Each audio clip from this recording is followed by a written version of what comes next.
Sabe aquele momento que marca sua vida para sempre? Aquele dia que você nunca esquece, não importa quanto tempo passe? Pois é. Para Rafael, esse dia chegou numa quinta-feira comum de 2017. Ele tinha acabado de completar 28 anos, trabalhava como auxiliar administrativo numa empresa de logística em São Paulo e achava que estava construindo sua carreira. Que ilusão! Rafael acordava todos os dias às 5 da manhã. Pegava 2 ônibus lotados para chegar no trabalho. Sempre pontual, sempre dedicado. Era aquele tipo de funcionário que todo patrão diz que quer. Comprometido, responsável, que vestia a camisa da empresa. Só que a vida ia mostrar para ele uma verdade dura. Nem sempre seu esforço é reconhecido. Naquele dia, Rafael tinha preparado uma apresentação. Ele havia identificado um problema sério no setor de entregas e tinha passado semanas, nas horas vagas, desenvolvendo uma solução. Ficava até mais tarde, chegava mais cedo, estudava processos, tudo porque acreditava na empresa, tudo porque achava que ali era o seu lugar. Quando entrou na sala do chefe Marcelo Tavares, seu coração batia forte, não de medo, mas de esperança. Ele realmente acreditava que aquela ideia poderia mudar tudo, que finalmente seria visto, que finalmente seria valorizado. Como ele estava enganado. Marcelo nem levantou os olhos da tela do computador quando Rafael entrou. Aquele desprezo sutil, sabe? Aquele tipo de humilhação silenciosa que dói mais que qualquer grito. Rafael começou a apresentar sua ideia, falando sobre redução de custos, otimização de rotas, aumento de eficiência. Números, gráficos, tudo bem elaborado. Foi quando Marcelo interrompeu. Fechou o notebook e olhou para Rafael com aquele sorriso de canto de boca. Aquele sorriso que Rafael nunca ia esquecer. Rafael, começou ele balançando a cabeça. Você realmente acha que entende do negócio? Você é um auxiliar, cara. Auxiliar. Sua função é executar, não pensar. Rafael sentiu o sangue gelar. Mas Marcelo não tinha terminado. Não. Ele precisava cravar mais fundo a faca. Sabe qual é o seu problema? Você sonha alto demais. Gente como você, gente que vem de onde você veio, precisa entender seu lugar. Você nunca vai ser nada nessa empresa. Aliás, você nunca vai ser nada. Quanto antes aceitar isso, melhor para você. Aquelas palavras caíram como chumbo. Gente como você, gente que vem de onde você veio. Rafael tinha crescido na periferia, filho de mãe solteira que trabalhava como doméstica. Tinha estudado em escola pública, feito faculdade à noite enquanto trabalhava de dia. Cada degrau que subia custava o dobro do esforço. E agora, aquele homem, sentado numa cadeira confortável herdada do pai, dizia que ele nunca seria nada. Rafael saiu daquela sala destruído por dentro, mas com o rosto firme. Não ia dar a Marcelo o prazer de vê-lo quebrar. Voltou para sua mesa, guardou suas coisas devagar, bem devagar. Os colegas perceberam que algo estava errado, mas ninguém perguntou. Ninguém nunca pergunta, né? No ônibus voltando para casa, as lágrimas finalmente vieram. Não lágrimas de fraqueza, mas de revolta, de raiva, de determinação. Foi naquele ônibus lotado, em pé, segurando na barra de ferro, que Rafael tomou uma decisão. Ele não ia apenas provar que Marcelo estava errado. Ele ia fazer muito mais que isso. Chegando em casa, Rafael fez algo que mudaria tudo. Ele não pediu demissão por impulso. Não, ele era estratégico demais para isso. Naquela noite, sentado na mesa pequena da cozinha, ele abriu o notebook velho e começou a escrever. Escreveu um plano de negócios, escreveu suas ideias, escreveu seu futuro. Durante os próximos 6 meses, Rafael viveu uma vida dupla. De dia, continuava sendo o auxiliar administrativo invisível. Mas à noite e nos fins de semana, ele era um empreendedor em formação. Estudava gestão, logística, marketing digital.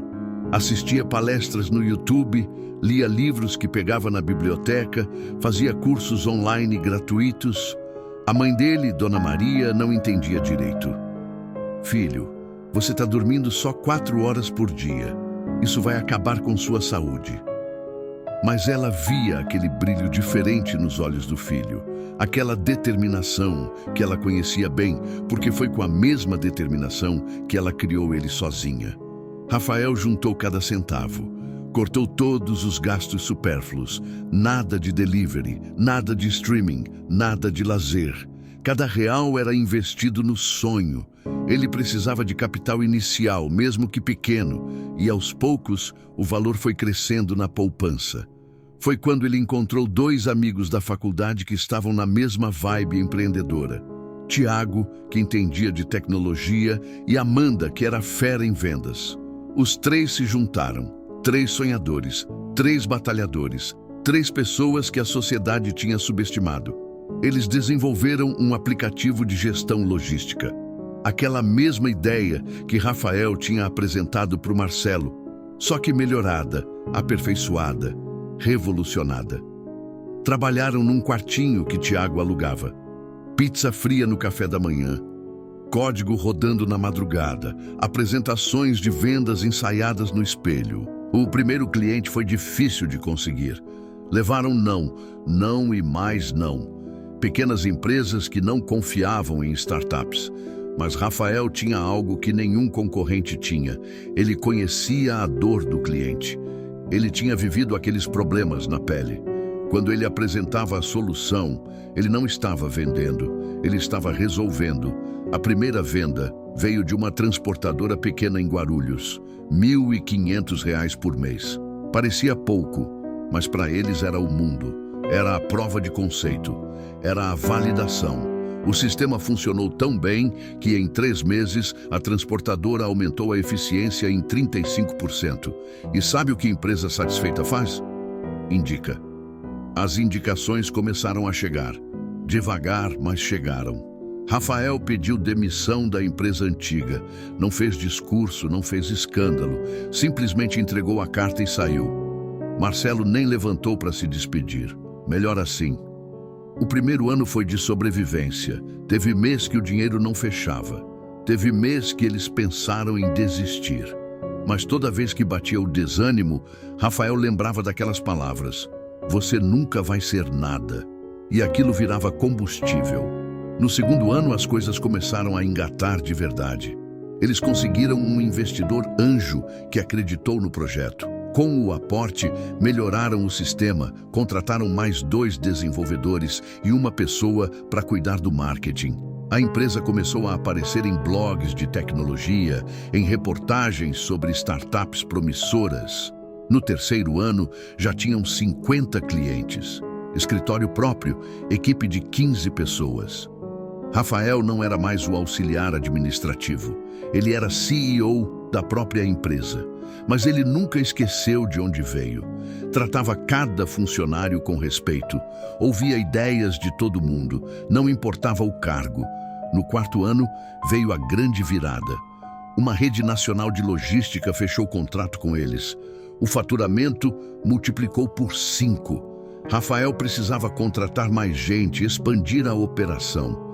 Foi quando aconteceu algo que ele nunca imaginou. Numa segunda-feira de manhã, a Amanda entrou na sala dele com uma expressão estranha. "Rafa, você não vai acreditar quem mandou o currículo para a vaga de coordenador operacional." Ela virou a tela do notebook para ele. O nome na tela era Marcelo Tavares. Rafael sentiu o coração acelerar. Aquele nome, aquele maldito nome que ele tinha guardado como uma cicatriz. Ele abriu o currículo. Era ele mesmo. A empresa antiga tinha falido 2 anos antes, segundo constava no LinkedIn dele. Marcelo estava desempregado há 8 meses. "O que você vai fazer?" perguntou Amanda. Rafael ficou em silêncio por um longo minuto. 1000 pensamentos passaram pela cabeça dele. A humilhação, as palavras, a dor. Seria tão fácil simplesmente ignorar aquele currículo, deletar e seguir em frente. Ninguém ia culpá-lo por isso.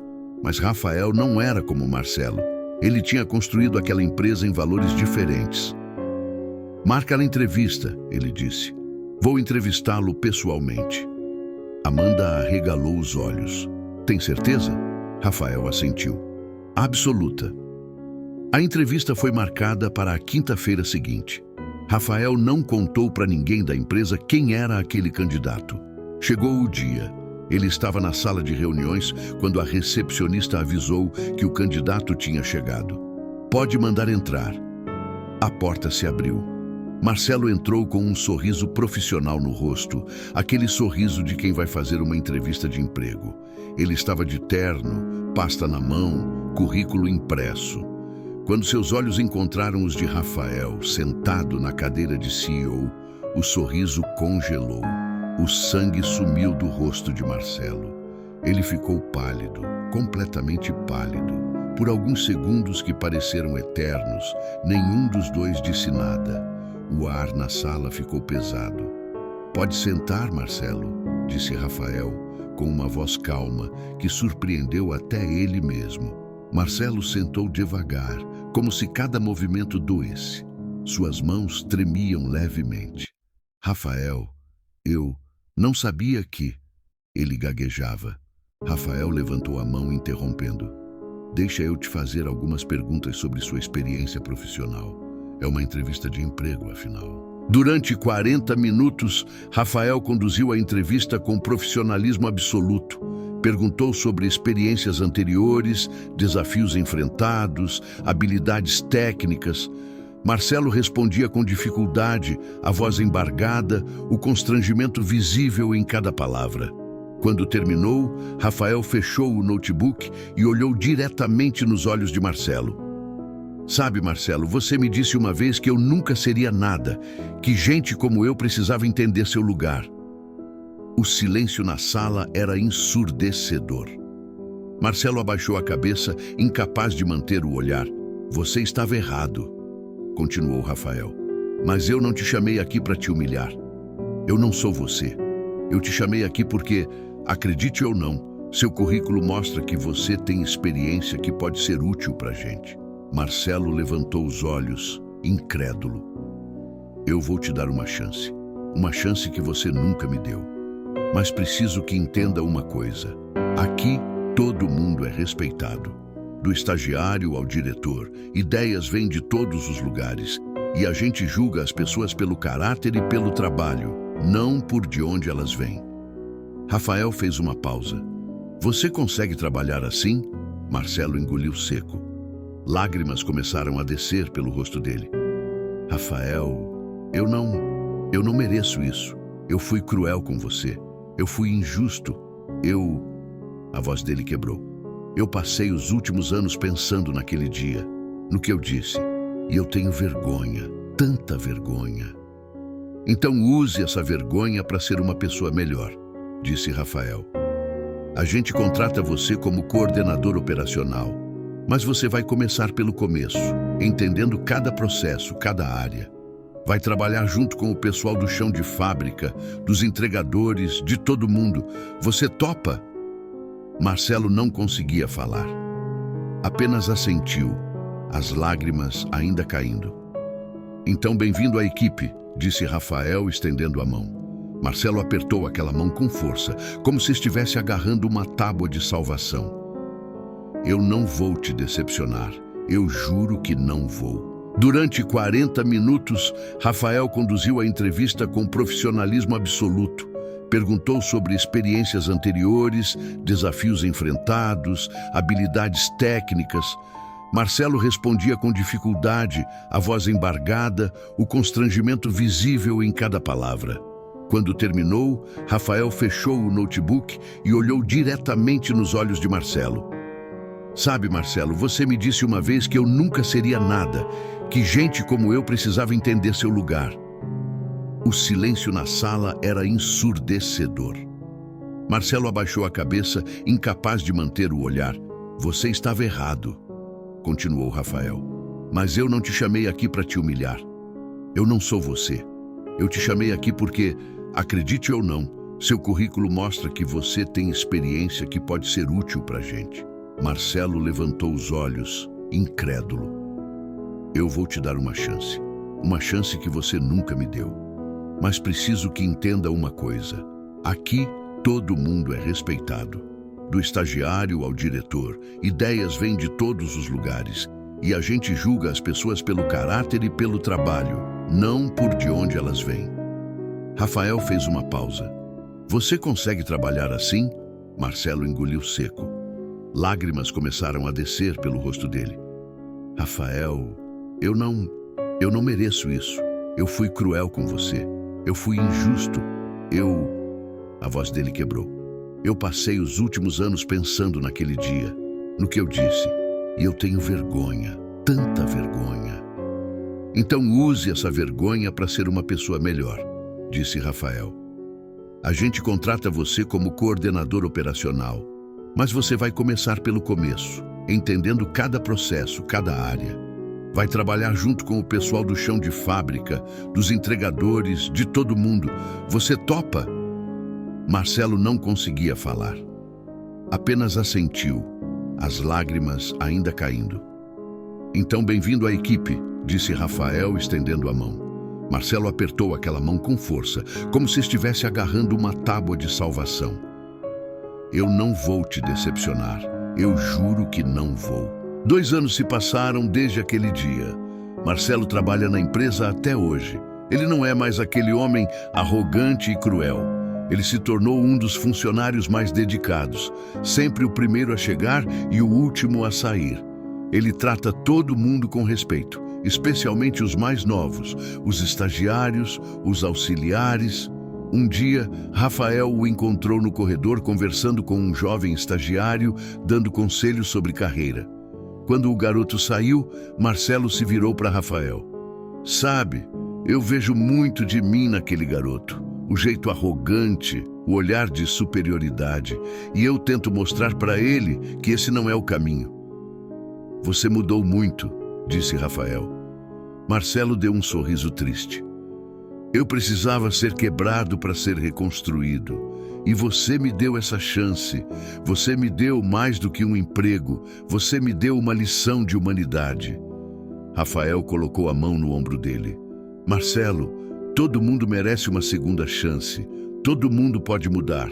O que importa não é de onde você veio ou quem você foi. O que importa é quem você escolhe ser a partir de agora. A empresa de Rafael hoje fatura mais de 20 milhões por ano. Tem escritórios em 3 estados, mais de 200 funcionários. Ele foi capa de revista de negócios, ganhou prêmios de empreendedorismo, é chamado para dar palestras pelo país inteiro. Mas sabe o que ele mais gosta de contar nessas palestras? A história de Marcelo. A história de como o perdão é mais poderoso que a vingança. De como dar oportunidades transforma vidas. De como o ser humano é sempre o melhor negócio. Dona Maria, sua mãe, se aposentou.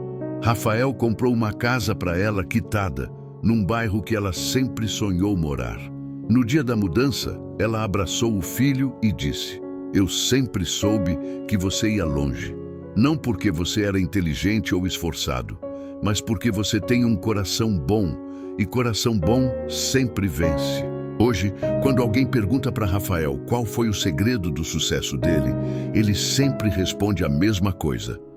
Teve gente que tentou me colocar para baixo. Teve gente que disse que eu nunca seria nada.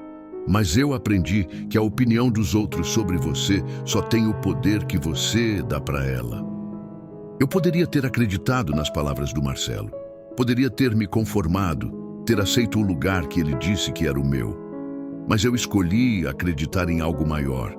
Eu escolhi acreditar que Deus tem um plano para cada um de nós. E que nenhum homem pode determinar o nosso destino. E é verdade. Como diz em 1 Samuel 2, 7 e 8.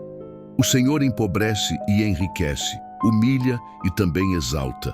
Levanta o pobre do pó e tira o necessitado da cinza para os assentar com os príncipes e os fazer herdar o trono de glória.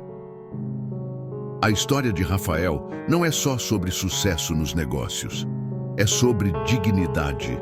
É sobre não deixar que a crueldade dos outros defina quem você é. É sobre transformar dor em combustível, humilhação em motivação, desprezo em determinação. É sobre entender que o julgamento que realmente importa não vem dos homens, vem de cima. E quando você trabalha com integridade, quando você trata as pessoas com respeito, quando você usa suas bênçãos para abençoar outros, o céu trabalha a seu favor. Rafael ainda guarda aquela pasta da apresentação que fez para o Marcelo em 2017. Ele mantém ela no escritório, não como troféu de vingança, mas como lembrete. Lembrete de que as palavras podem ferir, mas não podem te destruir se você não permitir. Lembrete de que o não de hoje pode ser o combustível para o sim de amanhã. E sabe qual é a parte mais bonita dessa história? Marcelo não é apenas um funcionário, ele se tornou um amigo. Almoçam juntos às vezes, conversam sobre vida, sobre erros, sobre recomeços. Porque Rafael entendeu uma verdade fundamental. Guardar rancor é como beber veneno e esperar que o outro morra. Essa história te impactou? Te fez pensar em alguém que duvidou de você? Te fez lembrar que nenhuma palavra de homem pode te impedir se Deus tiver outros planos para sua vida? Então, deixa aqui nos comentários a cidade de onde você está escutando essa história agora. Espalha essa mensagem de fé, de superação, de perdão. Já segue o canal, curte esse vídeo e compartilha com aquela pessoa que precisa ouvir isso hoje. Aquela pessoa que está desanimada, que alguém disse que ela não é capaz, que está pensando em desistir. Comenta aqui embaixo, eu creio. Porque quando a gente declara nossa fé, a gente ativa o poder de Deus na nossa vida. E lembra, você não é o que os outros dizem sobre você. Você é o que Deus diz sobre você. E Ele diz que você é capaz, que você é vencedor, que você foi criado para grandes coisas. Deus abençoe sua vida, sua família, seus sonhos. E que essa história seja a confirmação que você precisava ouvir hoje para não desistir. O seu melhor ainda está por vir.